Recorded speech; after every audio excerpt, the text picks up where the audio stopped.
Yeah, so I'm delighted that we're getting so much credit. It's great. Oh, and I also noticed that you've somehow managed to slink off the back of the ship. Yeah, it's all yours now. I am firmly in the life raft heading towards shore, and I have been watching every man get sent off in this year's Six Nations and every terrible refereeing decision from a Frenchman in this year's Six Nations. I am paddling with all my life. You were on that sinking ship all on your own. I'm watching you. I'm watching you. Right, Neil Treacy, time for the Type 5. Good morning to you. How are you? I'm good, guys. How are you doing? Let's start with the Irish scrum. How well does the scrum compare at the moment with what we've seen from the Irish scrum over the last couple of seasons? How are we doing? Well, I suppose I'm probably only going to compare to what went on in the last in the 12 months since the World Cup as such, because pretty much up until the World Cup, the Irish scrum was actually it was rock solid for about 4 or 5 years with the work Greg Feek was doing. But as we know, over the course of the last 12 months, things weren't really going too well with it. But it has been much improved now in the first 3 games of the Six Nations. Just one penalty given away from the scrum across those first 3 games. So there's 2 things I'm going to look at that have changed over the last few months in the setup. One of them is the setup of CJ Stander at the back of the scrum and how the second and back rows are setting up. So we have some pictures here. I can't actually see the screen as it's being put up live. So I'm trusting that the pictures, myself and Emma have talked this through and we know what pictures are going up. So this is the first picture. And we can see here, this is how CJ Stander is setting up at the moment for scrums. So I hope the picture you can see, and you can tell me if this is the one, is CJ Stander on his knees. So this is the game against Italy, 49 minutes 47 on the clock. CJ Stander is down on his knees. And you can actually see that where he's binding on his second rows in front of him, he's actually coming in under their legs rather than, as you would normally see, binding around the side of their hips. So what Ireland have been doing for the last few months is that the Saracens model, pretty much, the Saracens model that crushed Leinster, is kind of based on the fact that second and back rows are all starting out kneeling down on the ground. And then as the scrum, crouch, they all get up off their knees together, as opposed to what a lot of teams would be doing, where their second rows have one knee on the ground and one standing up. So they just kind of step up off it. This kind of all knees on the ground is seen as maybe a bit more stable, and it leads to a lot less resets. So what Ireland are starting to do now is they're having CJ Stander kneeling on the ground before the scrum is even set up and tucking his bind in under the second rows. Now, if we go on to our second picture, this is what CJ Stander would have been doing, or Caelan Doris, I should say, whoever was playing number 8. This is how they would have been getting ready for the scrum prior to this season. So as you can see there, he's almost in a kind of a squatting position. He's putting all of his weight right back, leaning right back. And what they had been doing was they were binding onto the hips like most number 8s will be doing. But what Ireland seemed to be doing anyway was that they seemed to be pulling those second rows as close as possible together. I would have assumed the aim for that is they were trying to keep the second rows as tight as possible together to kind of keep their drive and keep their power going straight through. But what they've decided to do now is CJ Stander kneeling on the ground to start with and tucking in under. And that's probably just seen as a way of kind of keeping those legs closer together of the second rows as well. So that seems to have led to a bit more stability in the scrum in the opening few games of the Six Nations. But one other thing Ireland have been doing as well is the work of the second rows. So this was something initially was spotted. Scotland had tried this out against England in the opening game. Scott Cummings was essentially slipping bind off his second row. So what we're going to do now is we're going to go on to our third picture here, which is, you should see 47 minutes and 3 seconds on the clock in Italy against Ireland. Yep. So what is circled there, that is Ian Henderson binding onto the back of James Ryan. So that is just before they're getting set up. And even again, you can kind of see CJ Stander, if we want to just reference the last one, you can see how he's right down on his knees if you compare him to his Italian counterpart there. But what we are going to be looking at here is the bind of Ian Henderson. So you can just about see it's on the back of James Ryan. So this is what the loose side second rows seem to be doing on opposition ball. This doesn't seem to have been happening when Ireland have had scrums. Only seems to be happening when opposition have the ball. It's not even happening on every opposition scrum as well. It seems to be just in certain areas of the pitch. But I did check back. It did happen a couple of times as well against France. So that is where Ian Henderson is bound. That is a standard enough bind onto the back of the second row. As we know, the second row binds with one arm under the front row and then another arm across his second row as well. But then if we move on to our next picture, we'll see we can no longer see Ian Henderson's bind there. So on the video, if you were to go to that timestamp on the match, you would actually see just before they crouch, you can see Ian Henderson just taking his bind, taking it off James Ryan and bringing it in under the front row. So what he is now doing is with his left arm, he's binding under the loose head prop, and with his right arm, he's binding in under the hooker. So he's not bound onto the second row at all. He's binding onto the two front row players. Technically speaking, that isn't allowed. If you remember a couple of years ago in the tight five, something we picked out from Peter O'Mahony was when he was binding directly onto the props rather than the second row.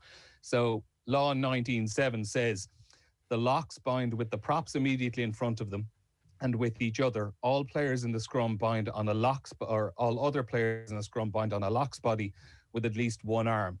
So the second rows are only bound. Are you snitching on the Irish scrum, Neil? Is that what? Are you snitching on the Irish scrum? A little bit, yeah. Snitching us out. So yeah, this is what Ireland have been doing so on a lot of opposition ball, and essentially what it is doing, it is just kind of maximizing the power and stability coming in under the loose head and protecting the hooker, I suppose, as well from the tight head who's trying to split that bind between the loose head and the hooker. But if we were to go on then, this is later on in the game. This is just another example as well. As you can see, this is just after Ryan Baird came on. So it's just kind of showing that this isn't specific to just Ian Henderson. This is clearly something they're trying to do. You can see that's the bind there, circle in red of Ryan Baird. And if we just move on to the next pick as well, just before they've gone in, that is Ryan Baird. He's just slipped his bind in into the side, and it's tucking in under the front row as well. So I suppose a little bit of dark art play, a little bit of messing around, a little bit of tomfoolery, but that's just a couple of things Ireland have been doing at scrum so far. We love to see it. We love to be the ones who are causing the trouble for the opposition, and why not? Keep an eye out as well in the next few matches as well. They've been tricky enough to spot at certain times in matches because of the angles, but I think when you play at certain stadiums, I think at Murrayfield, they kind of have that spider cam hovering above the pitch, and you get those aerial shots of the scrums. That's when you'll probably really be able to see it, and it'll be a lot easier to spot. Okay, the Irish lineout, how's that been going? It has been going good, particularly against Italy. So some things I want to look at from that Italy game. Just in general, what's been interesting enough with Ireland so far, most lineouts won in the competition and most lineouts stolen. So good numbers, obviously, straight off the bat. But what was interesting actually in the game against Italy, 25 lineouts in the match. This is just kind of going back to the way teams are playing at the moment. Of those 25 lineouts, only 2 of those lineouts in the Ireland-Italy game actually came from a team kicking the ball into touch in open play. Pretty much everything was just balls being kicked into touch from penalties. There was one where Keith Earls hit a chip over the top and it went out of play. So I'm not really counting that. He wasn't aiming for touch whatsoever. But Billy Burns kicked one ball aiming for touch from open play in the 77th minute. Italy kicked one ball aiming for touch in open play in the 45th or so minute. So that was quite interesting. But also, as we always know with Ireland, they love to use their lineout to attack and create direct scoring opportunities. Ireland's first 5 lineouts of the game directly set up tries. Now, I am including Ian Henderson's try that wasn't here because, like we all know, that ball was grounded, so I don't really think there was much more they could have done. But that was quite interesting because you're talking up until half-time pretty much, or into the early stages of the second half, that on each occasion Ireland got a line out. They got over the line and touched the ball down off the back of it. So they were very, very clinical. And it wasn't so much the play calling, but the attitude. It was all about quick ball. For each of these 5 cases, if you look back at them, you're going to see the speed of the attack in the initial phases, in the initial rucks right after the line out happened. So first for the Henderson one, even though it was chalked off, I think it's still worth talking about because it was a really good move.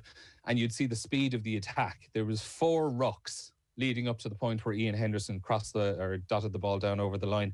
3 of those rucks lasted 2 seconds or less.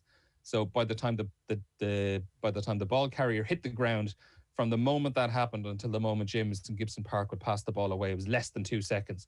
So he deserves a lot of credit for being right up there as well, and being right up on top of the players. And for those other further tries as well, there were a few phases each time. Most of those were in under 2 seconds.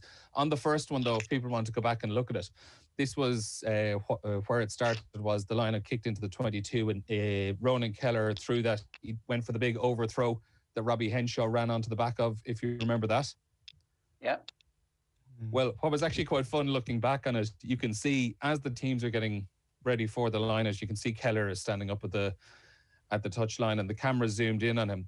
And you can actually see as he's holding the ball above his head, he's not actually looking at his line out whatsoever. He's looking off to the left like that.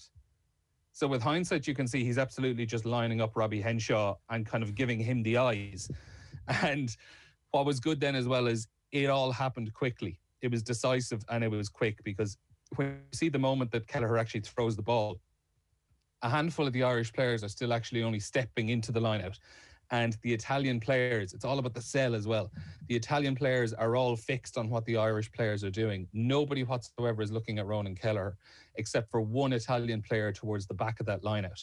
So the ball was pretty much towards the tail end of the line-out by the time most of those Italian players even had a chance to react. So when you're going for those moves, the sell is just as important as the execution. Did we give it away against the Italians?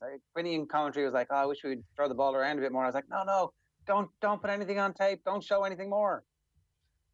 I don't think we gave away too much. Like, I watched the game back last night, and to be totally honest, like the last 25 minutes of the match was a pretty tough watch. It was like both teams were essentially just going through the motions. I think Ireland had reached a point where they'd kind of released the shackles a little bit, and it certainly looked like they were holding a few bits back, because they didn't really look to kick on too much in the final 20 minutes, because I think they were happy enough with what had gone on up till then.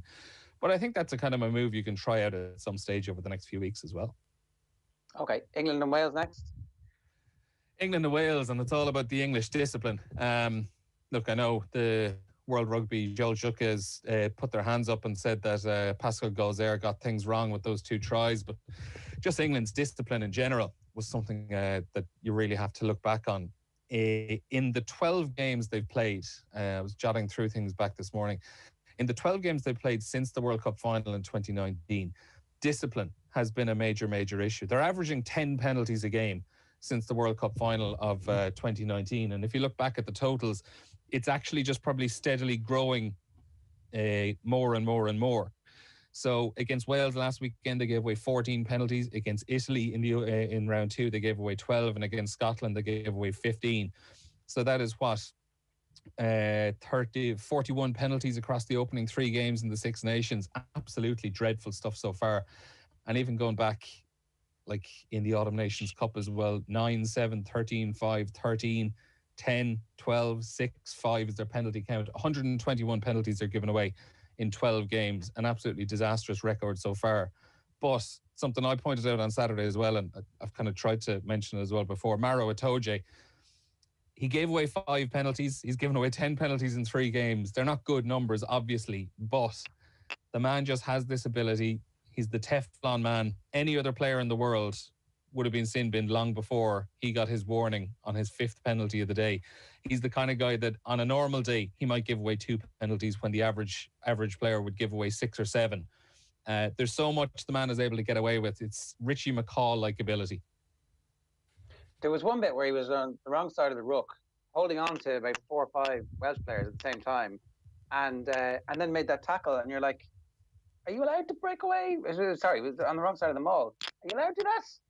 And then just after you'd been warned, which would have been a straight yellow at that stage, no, not even looked at, totally fine, because he'd asked the touch judge, and sure, look, touch judges never make mistakes. We know that. Absolutely. There's an incredible just non-stick ability with him that it's kind of butter wouldn't melt in my mouth sort of thing, the way he looks at referees. It is like perfectly in line with what Richie McCaw used to be able to do. It's just knowing where the line is and knowing what the limits are, and almost being able to read the body language of the referee and you know what way he's going to move. It's an incredible ability to read people. But look, overall, discipline a major issue for England, and you see it in any game they lose over the course of the last few years. They get on the wrong side of the referee early on, and they just do not seem to be able to adapt to the interpretation that the referee is putting out. Most teams will spend the first 10-15 minutes figuring out what way the referee is going to lie on certain things. England just seemed to go out with a game plan and a way of taking on rucks or offside lines or whatever, and they just do not seem to be able to adapt. Neil, good stuff. We're going to leave it there. We'll keep the other two for later on in the week because we got into a deep dive there on the scrummaging techniques, and that was brilliant. So that's Neil Treacy with 3 of our type 5. We'll bring you the other 2 parts of it later on in the week. 087 918 180 is the phone number if you want to get in touch.